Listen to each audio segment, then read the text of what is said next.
Hello guys, स्वागत है हमारे नए YouTube channel study of skill में। तो गाइस, आप लोग कैसे हैं? मैं आशा करता हूँ आप लोग ठीक ही होंगे। तो दोस्तों, मैं आपके लिए लाया हूँ 20 क्वेश्चन आलेखन कला की और 20 क्वेश्चन प्रावैधिक कला की। दोस्तों, मैं बिना देरी के इस वीडियो को स्टार्ट करते हैं। तो चलिए, हमारा यहाँ से देखिए प्रतिदर्श प्रश्न पत्र 2025-26 चित्रकला का है और 10वीं का है यहाँ पर। तो यहाँ पर देखिए, पहला हमारा क्वेश्चन है कि आलेखन कितने प्रकार के होते हैं, यानी आलेखन कितने प्रकार के होते हैं। तो हमारा ऑप्शन नंबर सी एकदम सही चला जाएगा। आलेखन कुल मिलाकर 3 प्रकार के होते हैं। ऑप्शन नंबर सी करेक्ट है। आलेखन 3 प्रकार के होते हैं। चलिए, यहाँ पर हमारा दूसरा क्वेश्चन है कि निम्न में से कौन सी पेंसिल हार्ड है। निम्न में से कौन सी पेंसिल हार्ड है। तो यहाँ पर सबसे पेंसिल जो हार्ड होती है, यानी कि निम्न में से पेंसिल जो है वो 2B है। यहाँ पर इंच आप इससे भी अंदाजा लगा सकते हो। यहाँ पर लिखा है इंच यानी कि हल्की, और बीगच यानी कि वो गाढ़ी और हल्की दोनों बराबर है। लेकिन यहाँ पर गाढ़ी जितना भी अंक बी पर ऊपर जाएगा उतना ही वो पेंसिल गाढ़ी चलेगी। तो हमारा ऑप्शन नंबर ए बिल्कुल सही है। यहाँ पर सबसे हार्ड पेंसिल जो होगी वो 2B होगी। तो चलिए दोस्तों, यहाँ पर तीसरा क्वेश्चन की ओर चलते हैं। यहाँ पर देखिए क्या है, 2 वर्णों को मिश्रित करने पर प्राप्त वर्ण कहलाता है। यानी 2 वर्णों को अगर हम मिश्रित करेंगे तो उससे प्राप्त वर्ण, यानी कि 2 वर्ण है, 2 वर्णों को हम मिश्रित करेंगे तो हमारा द्वितीयक बनेगा। तो ऑप्शन नंबर भी हमारा एकदम करेक्ट जाएगा, द्वितीयक। यानी 2 वर्णों को मिश्रित करने पर प्राप्त वर्ण क्या कहलाता है? द्वितीयक कहलाता है। तो चलिए चौथे क्वेश्चन की तरफ हम चलते हैं। यहाँ पर रेखा कितने प्रकार की होती है। यहाँ पर पूछा गया कि रेखा कितनी प्रकार की होती है। तो हमारा ऑप्शन नंबर बी एकदम सही जाएगा। रेखा कुल मिलाकर 4 प्रकार की होती है। रेखा 4 प्रकार की होती है। चलिए देखते हैं हमारा पांचवा क्वेश्चन। लाल रंग में हरा रंग मिलाने से कौन सा रंग बनेगा। यानी कि लाल रंग में हरा रंग मिलाने से कौन सा रंग बनेगा। तो यहाँ पर यदि लाल में हरा मिलाएंगे तो यहाँ पर भूरा रंग बनेगा। ऑप्शन नंबर सी हमारा बिल्कुल सही है, भूरा रंग बनेगा। छठवें क्वेश्चन की तरफ चलते हैं हम। निम्न में से कौन सा प्राथमिक रंग है, यानी कि इसमें से कौन सा प्राथमिक रंग है। तो प्राथमिक रंग जो आता है वो लाल, हरा, नीला, यानी पहले लाल आता है। तो ऑप्शन नंबर सी हमारा सही जाएगा, लाल। लाल रंग जो है इसको प्राथमिक रंग कहा गया है। यहाँ पर 7 नंबर क्वेश्चन चलते देखते हैं कि कला शब्द किस भाषा का है। यानी कि कला शब्द किस भाषा से लिया गया है, यानी किस भाषा का है कला शब्द। तो कला शब्द आप लोग कंफ्यूज मत होइएगा, नहीं हिंदी लगाकर बहुत लोग चले जाएंगे। हिंदी नहीं है, बल्कि कला शब्द संस्कृत भाषा का। ये बोर्ड एग्जाम में बहुत ही महत्वपूर्ण है। ये बहुत बार पूछा भी गया है और पूछा भी जाता है हर साल, इसलिए ध्यान रखिएगा। कला शब्द संस्कृत भाषा का है। यहाँ पर चलते हैं 8 नंबर क्वेश्चन की तरफ। यहाँ पर लिखा है कला का विरोधी रंग कौन सा है। यानी कला का विरोधी रंग कौन सा है। काला का विरोधी रंग, यानी सॉरी गाइस, यहाँ पर गलत हो गया है, मिसप्रिंट। यहाँ पर कला का नहीं, काला का विरोधी रंग कौन सा होगा।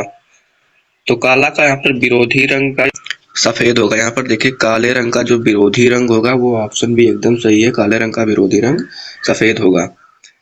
यहाँ पर 9 नंबर क्वेश्चन है, बिना ब्रश की सहायता से कौन सा रंग लगाया जाता है।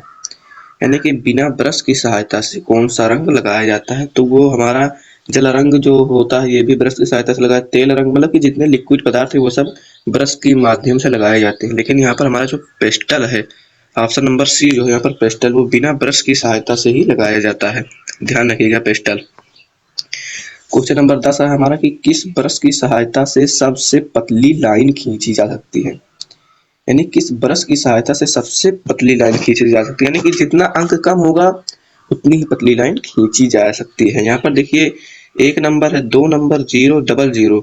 तो हमारा जो आंसर होगा सही होगा वो डबल 0 पर सही होगा। डबल 0 मतलब कि इससे सबसे पतली लाइन खींची जा सकती है डबल 0 नंबर पेंसिल से। चलिए हमारा 11 नंबर क्वेश्चन है यहाँ से, लाल रंग में सफेद रंग मिलाने से कौन सा रंग बनता है। यानी कि लाल में सफेद रंग मिलाने से कौन सा रंग बनता है। तो हमारा सही आंसर होगा गुलाबी बनेगा। लाल रंग में सफेद रंग मिलाने से गुलाबी रंग बनता है। यदि आप पेपर दे रहे हैं बोर्ड एग्जाम में तो आप वहां पर प्रैक्टिकल करके भी देख सकते हैं। आपके पास जो पूची वाला कलर होता है उसको भी लाल लाल बेंच पर जिस पर आप बैठकर लिखते हैं उस पर आप रखकर देख सकते हैं। 2 रंगों को मिलाइएगा, जो जो कहेगा उससे जो बनेगा वही आपका करेक्ट आंसर होगा। चलिए यहाँ पर 12 नंबर क्वेश्चन देखते हैं कि इंद्रधनुष में रंग चक्र में प्रथम रंग कौन सा है। यानी कि पूछा है इंद्रधनुष में जो प्रथम रंग कौन सा होता है। तो इंद्रधनुष में प्रथम रंग जो होता है वो हमने पहले ही बता दिया था, लाल, हरा, नीला, पीला होगा। तो यहाँ पर सबसे पहले लाल होगा। तो प्रथम रंग यहाँ पर भी आपका क्या होगा, लाल ही होगा। यहाँ पर 13 नंबर क्वेश्चन है, लाल रंग किस प्रकार का होता है। यानी लाल रंग किस प्रकार का होता है, ठंडा होता है, शीतलोष होता है या उष्ण होता है। तो लाल रंग भाई यहाँ पर गर्मी प्रदान करता है, याद देख लीजिए। इसलिए यहाँ पर ना ही शीतलोष होगा और ना ही शीत होगा, यहाँ पर उष्ण ही होगा। तो हमारा ऑप्शन नंबर ए बिल्कुल सही है, उष्ण ही होगा। यहाँ पर चलते हैं 14 नंबर क्वेश्चन की तरफ, कौन सा रंग सबसे पारदर्शी होता है। यहाँ पर कहा कौन सा रंग सबसे पारदर्शी होता है।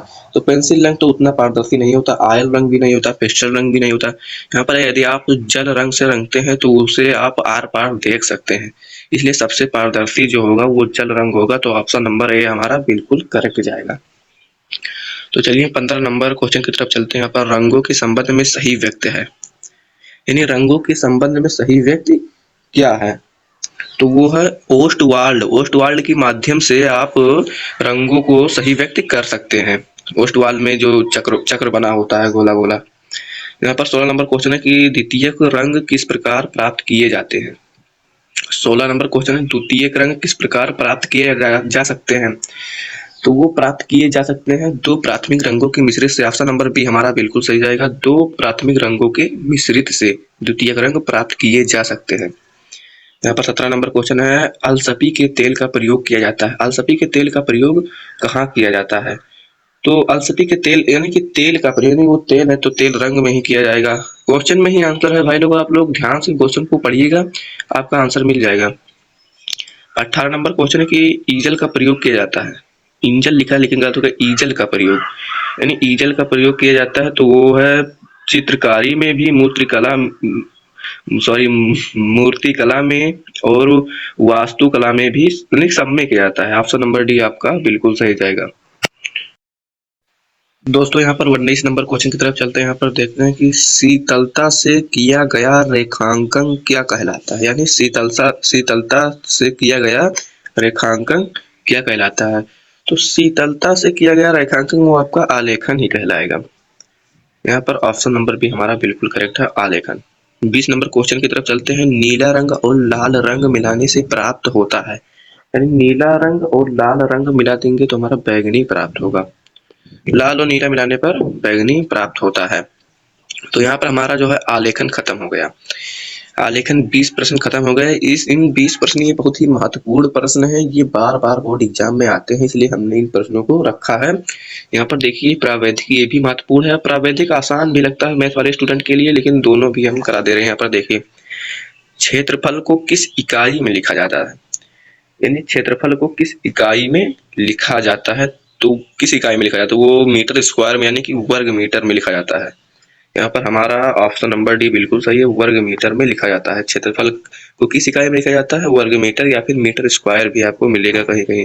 तो चलिए अगला क्वेश्चन देखते हैं। यहाँ पर क्वेश्चन नंबर यहाँ पर देखिए एक ये मिसप्रिंट हो गया। यहाँ पर यहाँ से दो क्वेश्चन एक नंबर पर आगे। चलिए फिर भी देख लेते हैं हम। यहाँ पर वृत्त की परिधि के आंशिक भाग को क्या कहते हैं।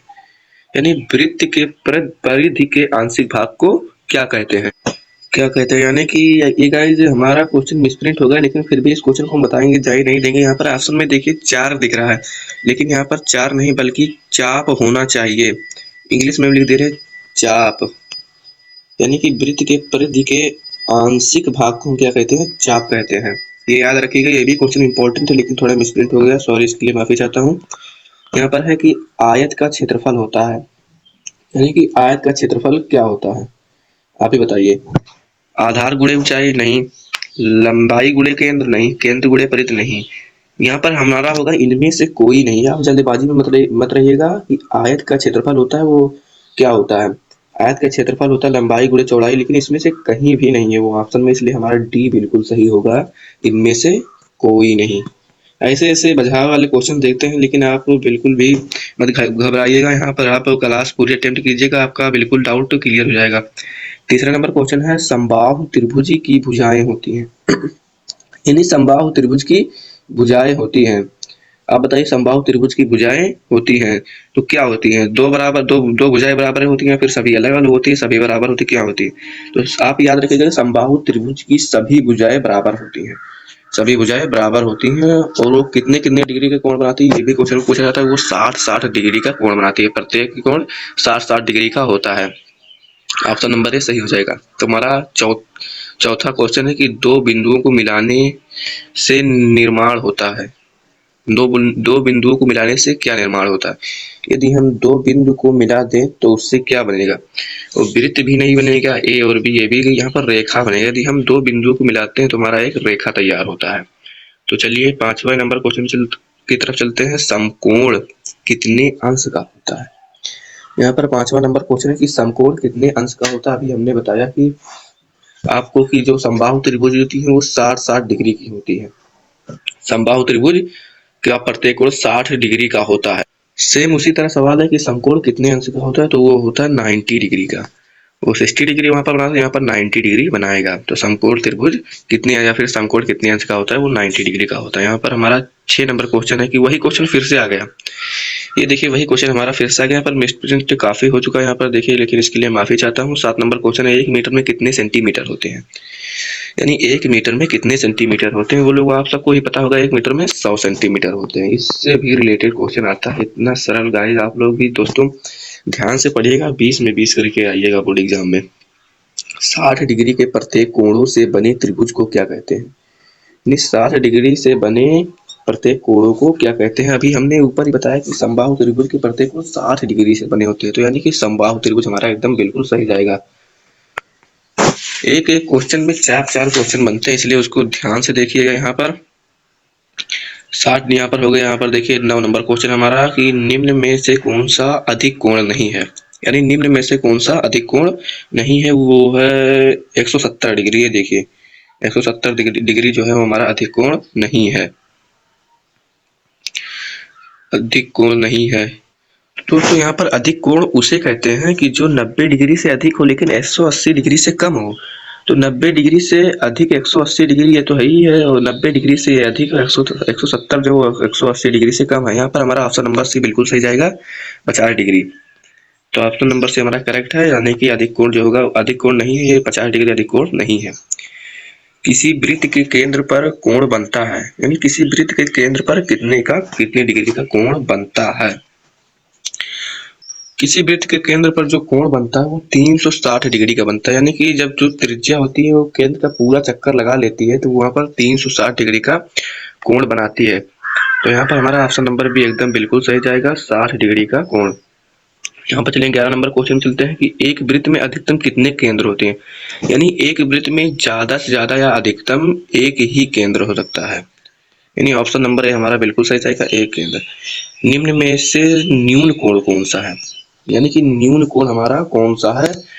तो हमारा इसमें से न्यून कोण जो होगा 90 डिग्री के बराबर होता है। तो इसलिए ऑप्शन नंबर ए यहाँ पर भी हमारा बिल्कुल सही जाएगा, न्यून कोण। तो यहाँ पर देखिए 13 नंबर क्वेश्चन है, 4 रेखाओं से घिरी आकृति कहलाती है। 4 रेखाओं से घिरी आकृति क्या कहलाएगी? बहुत लोग यहाँ पर जल्दबाजी में आकर लगा देंगे आयत, चतुर्भुज तो यहाँ पर वर्ग लगा देंगे, उपरोक्त सभी। यहाँ पर देखिए 4 रेखाओं से घिरी आकृति, यानी आयत में भी 4 रेखाएं होती हैं। चतुर्भुज तो होता है, यहाँ पर वर्ग में भी 4 रेखाएं होती है। इसलिए यहाँ पर ऑप्शन नंबर डी हमारा बिल्कुल सही जाएगा, उपरोक्त में सभी, उपरोक्त में सभी। यहाँ पर 14 नंबर क्वेश्चन है, किसी संपूर्ण कोण का अंश होता है। यानी संपूर्ण कोण का अंश कितना होता है? यानी संपूर्ण कोण का अंश होता है वो होता है 360 डिग्री, 360 डिग्री होता है यहाँ पर, जो एक गोला बना देता है वृत्त। ओस्टवाल्ड रंग चक्र में कुल कितने रंग होते हैं? यहाँ पर पूछा है ओस्टवाल्ड रंग चक्र में कुल कितने रंग होते हैं? तो ओस्टवाल्ड रंग चक्र में कुल 8 रंग होते हैं। यहाँ पर आप लोग ध्यान से देखेंगे, ये भी क्वेश्चन बहुत इंपॉर्टेंट है, बहुत बार बोर्ड एग्जाम में आ चुका है। इसलिए यहाँ पर ऑप्शन नंबर डी हमारा बिल्कुल सही जाएगा। यहाँ पर देखिए ओस्टवाल्ड रंग चक्र में कुल कितने रंग होते हैं? वो 8 रंग होते हैं। 16 नंबर क्वेश्चन है कि व्यास त्रिज्या से कितना गुना ज्यादा होता है? यानी कि व्यास जो होता है वो त्रिज्या से कितना गुना ज्यादा होता है? तो आप ये भी ध्यान रखिएगा कि 2 गुना ज्यादा होता है।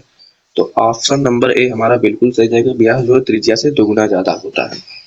17 नंबर क्वेश्चन है, वृत्त किसी वृत्त का केंद्र सबसे बड़ी जीवा को बांटता है, यानी सबसे बड़ी जीवा को किस अनुपात में बांटता है। ये इसमें भी ऑप्शन में भी अनुपात आया है, तो आपको पता होना चाहिए किसी वृत्त का केंद्र जो है वो जीवा को बांटता है, वो 2 समान भागों में बांटता है, यानी कि उसे 2 बराबर भागों में बांटता है। ऑप्शन नंबर सी हमारा बिल्कुल सही हो जाएगा, 2 बराबर भागों में बांटता है।